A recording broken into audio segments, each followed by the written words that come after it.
നിയമത്തിൻ്റെ മൂന്നാമത്തെ വശം തപശ്ചര്യ.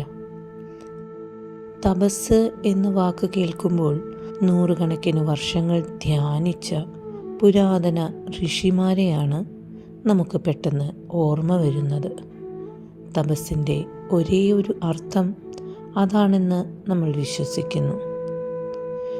നിങ്ങൾ എന്ത് ജോലി ചെയ്താലും അത് സമർപ്പണത്തോടെയും പൂർണ്ണമായ ഏകാഗ്രതയോടെയും ചെയ്താൽ അതും ഒരു തരം തപസ്സാണ്. ഒരു വിദ്യാർത്ഥി പഠിക്കുകയാണെങ്കിൽ അത് തപസ് പോലെ ചെയ്യണം. ഒരു വീട്ടമ്മ പാചകം ചെയ്യുകയാണെങ്കിൽ അത് തപസ് പോലെ ചെയ്യണം.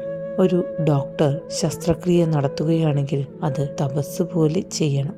നമ്മൾ എന്ത് ജോലി ചെയ്താലും പൂർണ്ണ പങ്കാളിത്തത്തോടെ, അങ്ങേയറ്റത്തെ സമർപ്പണ ബോധത്തോടെ, ശ്രദ്ധയോടെയും 100% പങ്കാളിത്തത്തോടെയും ചെയ്യുമ്പോൾ ആ പ്രവൃത്തി അതിശയകരമായ ഫലങ്ങൾ നൽകുന്നു.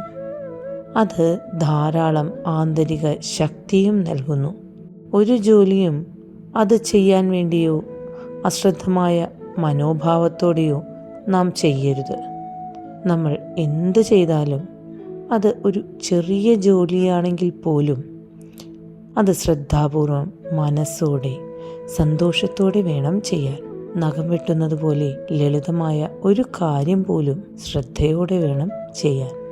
ധ്യാനം മാത്രം ശ്രദ്ധാപൂർവം ചെയ്താൽ മതി, മറ്റെല്ലാ ജോലികളും പ്രധാനമല്ല എന്ന് ചിന്തിക്കുന്നത് ശരിയായ മനോഭാവമല്ല.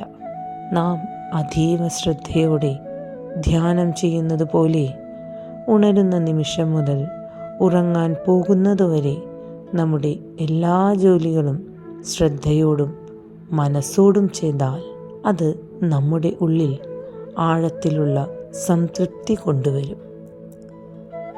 ധ്യാനം പരിശീലിക്കുന്നതിന് ഈ സംതൃപ്തി വളരെ പ്രധാനമാണ്. ഇന്നു മുതൽ നിങ്ങൾ എല്ലാ ജോലികളും തപസ്സായി ചെയ്യുമോ? ഇല്ലേ?